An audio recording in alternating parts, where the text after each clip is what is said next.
Everyone copes, whether they admit it or not. Even if you're deeply black-pilled and highly aware of genetic determinism, you still fall for certain comforting beliefs from time to time. That's human. Knowing the truth about genetics doesn't make you immune to wishful thinking. We all engage in little mental escapes now and then, especially when the full weight of reality gets too heavy. It's completely normal to want to improve yourself. In fact, that's a good thing. Every man should strive to make the most of his potential. But the problem is that young guys, especially when they're desperate, often chase methods that don't actually work. They pour time, money, and energy into hacks or programs that promise transformation but don't deliver real results. I'm not here to discourage self-improvement.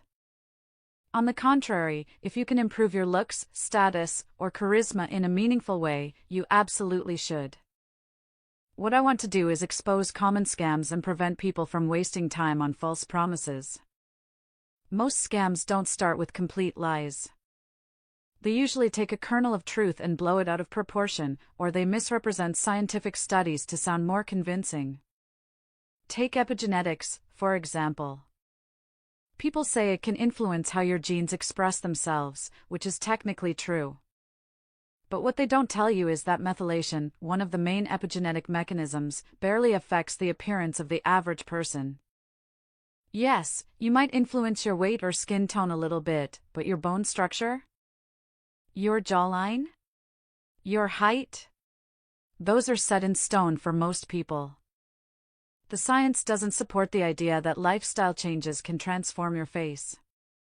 It's important to remember that many of these beliefs feel like they could be true, and that's exactly why people fall for them. This pattern isn't new. Look at the doctrine of signatures from centuries ago, the idea that walnuts are good for the brain because they look like a brain, or that kidney beans help the kidneys because of their shape. It seemed logical to people back then, but it was nonsense.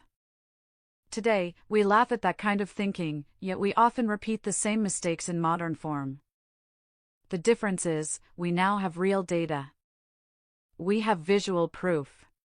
We have decades of scientific research to tell us what works and what doesn't. We don't need to spend our lives chasing snake oil or coping with illusions. So how can we tell if something truly works? One of the easiest ways to verify something is through visual evidence, and that's where twin studies come in. Take the Minnesota twin study, where over 100 pairs of identical twins were raised apart in completely different environments.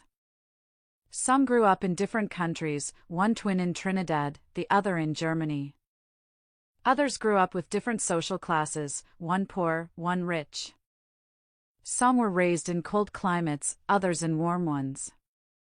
These environmental factors did, of course, influence certain aspects of appearance. For instance, weight differences were visible depending on diet and lifestyle. Skin tone varied depending on sun exposure and climate. So yes, environment matters, to a point. But now ask yourself, if jawline, facial bone structure, or height were significantly affected by environment, wouldn't we see differences in at least some of the 100 twin pairs? We already see differences in skin tone and body fat. But when it comes to facial symmetry, bone structure, and overall attractiveness, the twins look shockingly identical, even after living vastly different lives. In every photo set, their face ratings are practically the same. There's no twin who became a Chad while his brother stayed average, even though their environments were totally different. The conclusion is clear: genetics overwhelmingly dominate physical appearance. Sure, some small variations exist, maybe a slightly different nose shape from a childhood injury or a few millimeters in height, but your overall face rating was already locked in by your DNA. How you behaved as a teenager, what supplements you took, or whether you did face yoga, none of it made a significant dent. Look at the height data too. In families with both identical and non-identical siblings raised in the same home, only the genetically identical twins end up with the same height. The environment was the same, but it didn't equalize height. Genes did. They all shared the same home, but only the identical ones share the same height. And this isn't just speculation, studies confirm it. One of the most famous examples is the Minnesota twin study, which found that the heritability of height is about 0.9. In other words, 90% of the variation in height between individuals in the study could be explained by genetics alone. But unfortunately, many people misunderstand what heritability actually means. They hear height is 90% genetic and interpret it as 90% of my own height is determined by my genes. That's not how it works.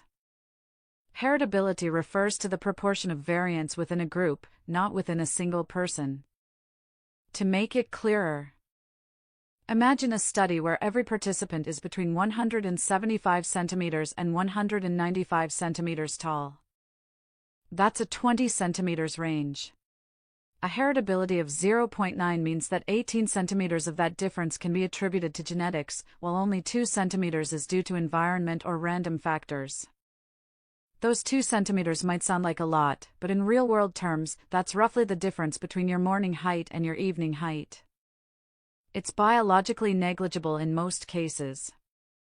So yes, the environment might influence height a little bit, but genetics overwhelmingly dominate the outcome. This isn't a new discovery either. The high heritability of height has been known for decades. What's new is that modern scientists can now predict height directly from DNA. Using polygenic scores, based on thousands of genetic markers, they can estimate a person's adult height with increasing accuracy. And this is improving fast. In fact, within our lifetime, we'll likely reach a point where a child's height can be predicted right after birth, or even before birth, during embryo selection in IVF procedures.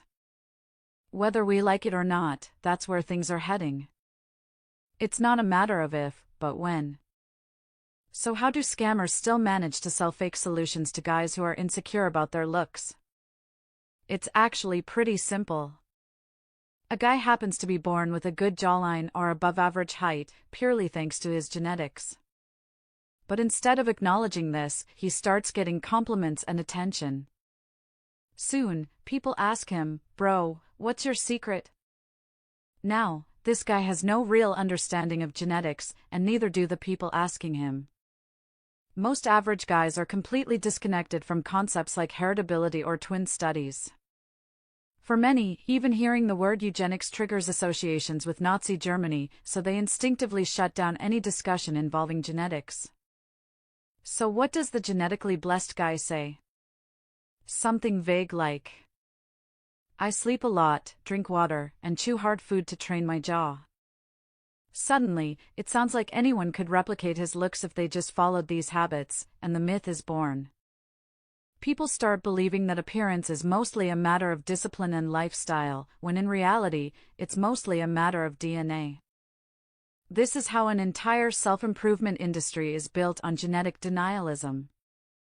Scammers thrive because the average person is scientifically illiterate and desperate for hope.